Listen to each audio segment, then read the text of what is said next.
चीन के central military commission के वाइस चेयरमैन को यह कहना पड़ा कि भारत को समझने में गलती हुई। भारत ने कुछ ऐसा किया जहां चीनी सेना के सारे अनुमान फेल हो गए।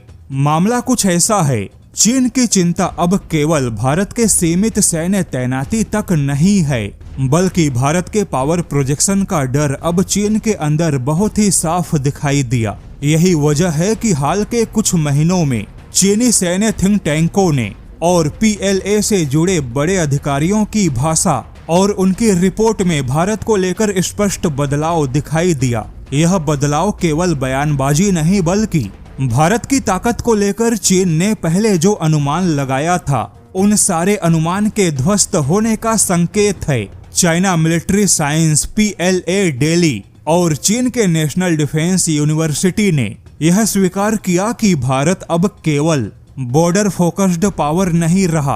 भारत की ड्रोन क्षमताएं, सटीक मिसाइल उत्पादन, स्वदेशी सैन्य उद्योग और हिंद महासागर क्षेत्र में नौसेना की पहुंच ने भारत को एक theatre specific power projection state में बदल दिया। ऐसे रिपोर्ट में चीन यह मानता है कि भारत को समझने में रणनीतिक भूल हुई और इस बात को खुद चीन के सेंट्रल मिलिट्री कमीशन के वाइस चेयरमैन जनरल झांग युक्सिया ने सैन्य विमर्श में स्वीकार किया। उन्होंने कहा कि भारत के स्वदेशी हथियारों की उत्पादन क्षमता ने चीन के लॉन्ग वॉर सस्टेनेबिलिटी को चुनौती दी है।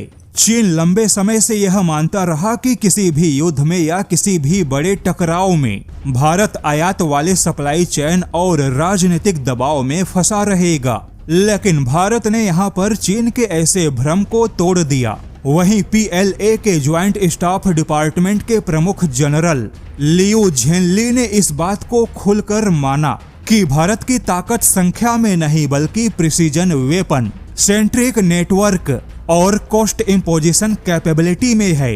हालांकि अब यहाँ पर आपको बता दे, चीन के ऐसे सैन्य मंचों के रिपोर्ट को पढ़ने के बाद यह पता चलता है कि चीन की चिंता केवल इस बात पे सीमित नहीं है कि भारत कितने ड्रोन या मिसाइलें बना रहा है, बल्कि चीन की असली चिंता भारत के उत्पादन के रणनीतिक अर्थ और उसके क्षेत्रीय प्रभाव से जुड़ा है। जैसे कि केवल 2020 तक प्रिसीजन स्ट्राइक या ड्रोन के मामले में भारत फिलहाल चीन से बहुत ही पीछे था, लेकिन केवल 5 साल के अंदर भारत ने इस बड़े तकनीकी असमानता को खत्म किया। चीन यह मानकर चलता था कि एशिया में केवल वह अकेला देश है जो आत्मघाती ड्रोन या झुंड ड्रोन में सबसे आगे रहेगा। चीन को लगता था कि केवल वही बड़ी संख्या में हथियार बना सकता है, लेकिन चीन का यह भ्रम उस समय टूट गया जब भारत ने समय के अंदर फिलीपींस को ब्रह्मोस मिसाइलों की सप्लाई की। समय के अंदर आर्मेनिया को भी सारे हथियारों की सप्लाई हुई। समय के अंदर भारत ने गौरव जैसे गाइडेड बम को बनाया। समय के अंदर ही भारत ने आकाश जैसे मिसाइल डिफेंस को हर 25 किलोमीटर पे तैनात किया। यानी कि भारत ने यह दिखा दिया कि जो उसके पास अपने स्वदेशी हथियार हैं, उन हथियारों की उत्पादन क्षमता में कोई खोट या दोष नहीं बचा, क्योंकि भारत यहाँ पर निर्यात के साथ अपनी आवश्यकता का भी उत्पादन कर पाने में सक्षम है।